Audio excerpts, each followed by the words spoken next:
Om Sri Krishnaya Paramatmane Namaha.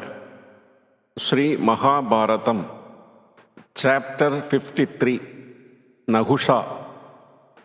The sin of the unrighteous slaughter of Vritra pulled Indra down from his high estate and made him a fugitive.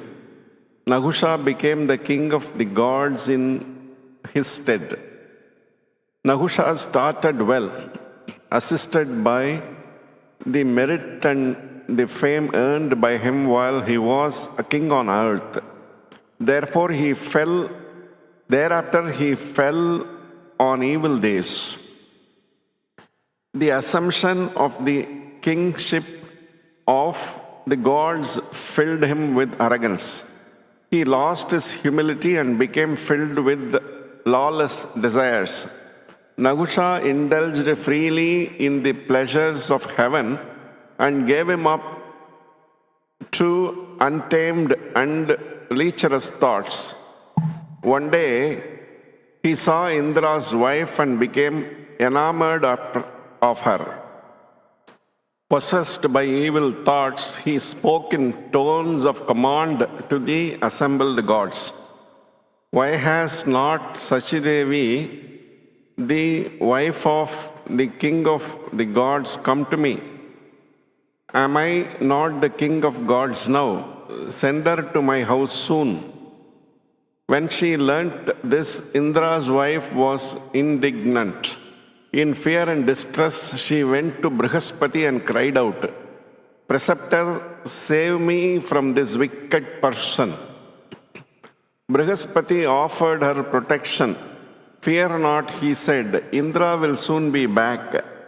Stay here with me. You will regain your husband." When Nahusha learnt that Sachidevi did not agree to fall in with his wishes and that she sought and obtained shelter under Brihaspati's roof, he became exceedingly angry. The king's displeasure frightened the gods. They protested, "King of the gods, be not angry. Your anger will make the world sad. Sachidevi is another's wife. Do not covet her. Do not swerve from the path of righteousness." But the infatuated Nahusha would not listen to them. Tauntingly, he said to them, "When Indra lusted for Ahalya, where were your principles of righteousness and good conduct? Why did you not prevent him then, and why do you stop me now? What did you do when he so shamelessly murdered Visvarupa, when the latter was in penance, and where was your virtuous horror when he killed Vritra through deceit? Sachidevi's only course is to come and live with me, and it will be for your good to get her reconciled to my proposal and leave her in my charge. So now set about it," ordered Nahusha. The affrighted gods decided to talk the matter over with Brihaspati and somehow contrived to bring Sachidevi to Nahusha. They all went to Brihaspati and related to him what Nahusha had said and pleaded that Sachidevi should submit to Nahusha's desires. At which the chaste Sachidevi shook with shame and fear and cried out, "My God, I cannot do it. I sought refuge in you. O Brahmana, do protect me." Brihaspati consoled her and said, "He who betrays one who has sought refuge will meet with destruction. The very earth will not let the seed that he sows sprout. I will not give you up. Nahusha's end is approaching. Be not afraid." He indicated a way of escape from her difficult situation by hinting that she should pray for time, and the shrewd Sachidevi took the hint and bravely went to Nahusha's palace. As soon as Nahusha saw her, pride and lust having deprived him of his senses, he was beside himself with joy and said, O fair one, do not tremble. I am the Lord of the three regions. There can be no sin in your becoming my wife. Hearing the wicked man's words, the virtuous Indrani, Indra's wife, trembled for a moment. Soon regaining composure, she replied, King of the gods, before I become yours, I have a request to make. Is Indra alive or is he dead? If he is alive, where is he? If after making enquiries and searching for him, I do not find him, then no sin will attach to me, and I could become your wife with a clear conscience. Nahusha said, What you say is right. Go and search for him and be sure to return. Remember the plighted word. Saying this, he sent her back to Brihaspati's house. The gods went to the great Vishnu and complained to him of Nahusha. They said, Lord, it was your might that killed Vritra, but Indra bears the sin of it, and ashamed and afraid to show himself in his unclean state, he has hidden himself. Pray indicate a way of deliverance for him. Narayana said in reply, Let him worship me.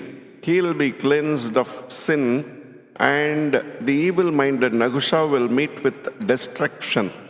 Sachidevi prayed to the goddess of chastity, and by her grace reached where Indra was in hiding. Indra had reduced himself to the size of an atom and hid himself in a fiber of the stem of a lotus plant growing in Manasarovar. He was doing penance in that state, waiting for better days.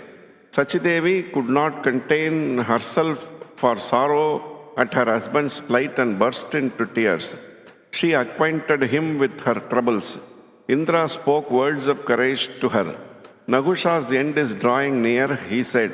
Go to him by yourself and tell him that you consent to his proposal.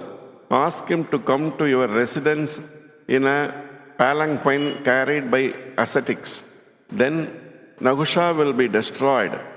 Sachidevi went and pretended to agree to Nahusha's proposal as Indra had asked her to do.